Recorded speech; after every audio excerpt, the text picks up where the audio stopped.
Seguimos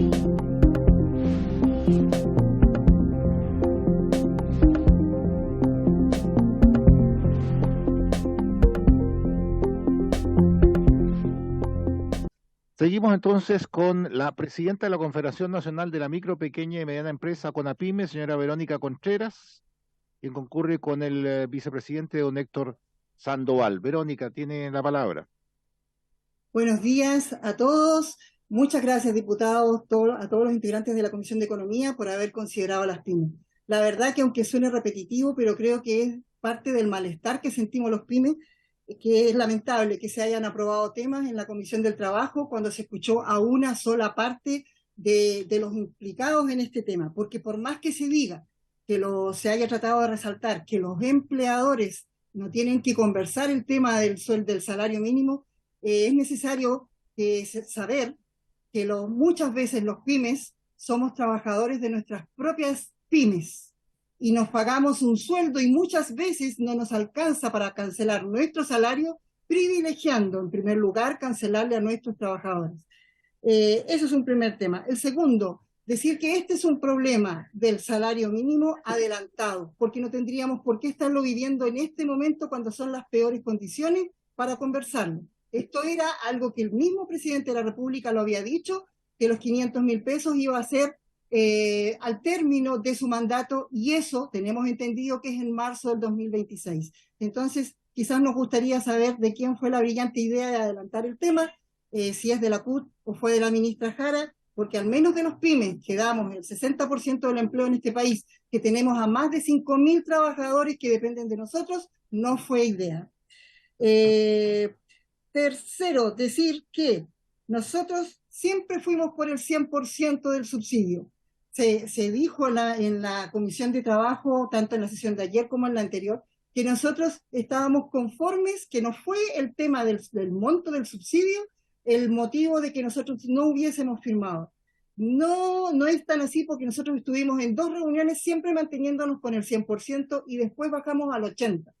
Cuando se quiere pensar que el tema del 10% que se solicitó extra, estamos confundidos, que eso va para una medida tributaria, es quizás necesario aclarar que lo que queríamos era ayudar a firmar un acuerdo compensando la pérdida y los problemas que nos iba a ocasionar la baja del monto del subsidio. Queríamos compensarlo con una medida que se pudiera mantener en el tiempo.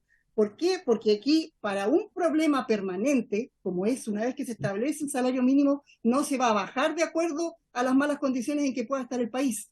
Entonces nosotros necesitábamos para esa medida permanente una solución permanente también, y encontrábamos que si se hubiese asegurado ahí que el 10% se podía mantener para siempre en el caso de las pymes, a nosotros habríamos firmado el acuerdo, porque implicaba que nos ayudaba realmente a enfrentar un problema que nadie sabe, porque no hay estudios, porque no hay algo que pueda decir, que alguien del gobierno pueda asegurar que esto no nos va a crear conflicto. Nosotros ponemos la mejor disposición y con esa mejor disposición llegamos a las mesas de trabajo. Y creo en el fondo que muchos de los que firmaron este acuerdo, que algunos, tal cual como dijo don Rafael Cuncille, no tienen trabajadores del sol que paguen ellos el salario mínimo, por lo tanto, está bien que representen pymes, pero si su pyme no cancela el salario mínimo, no tenía nada que hacer sentado en esa mesa, porque ahí debieran estar los que sufren el problema, los que están involucrados con el tema. Entonces, nosotros, no sé cuántos minutos llevo, diputado, no quiero pasarme porque creo que quizás... 3,5. 3,5. Está bien. Perfecto.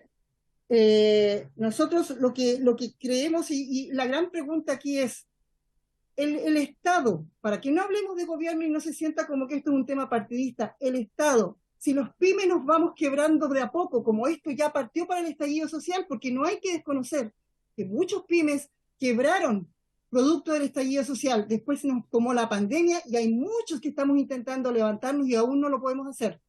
¿El Estado ha pensado en algún momento cómo se hace cargo de los más de 5.000 de los empleos que damos nosotros, que son 5 millones de empleos?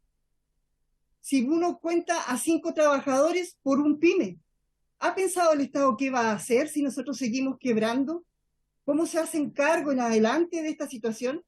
Muchas veces los pymes entendemos todo un problema familiar, vamos más allá, se presta plata sin que sea un anticipo, hay una relación de familiaridad con el trabajador que no la tiene ninguna empresa.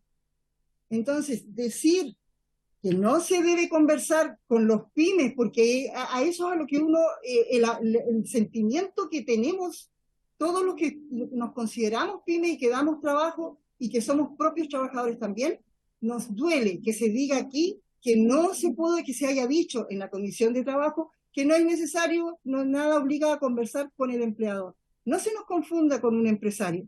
No somos un empresario. Por algo nuestro título lleva primero una P, una I y una M. Somos pequeños y medianos empresarios. Si no, partiría con una E. Entonces, tener en consideración que los problemas que afectan a las pymes son muchos y que a la vez el Estado o los ministros deben reconocer que no conocen los problemas de las pymes. Y aquí me voy a referir puntualmente al ministro de Hacienda y a la ministra del Trabajo. No conocen el funcionamiento de los pymes rama por rama quizás como debiera ser, porque si lo hubiesen conocido, no me cabe a mí la menor duda de que no habrían estado este bombardeo de medidas que tenemos los pymes que sentimos que en el fondo están queriendo hacernos desaparecer. Voy a parar ahí, diputado, porque hay otras cosas que quiero reservármelas para cuando podamos mirarnos cara a cara con los ministros. Gracias.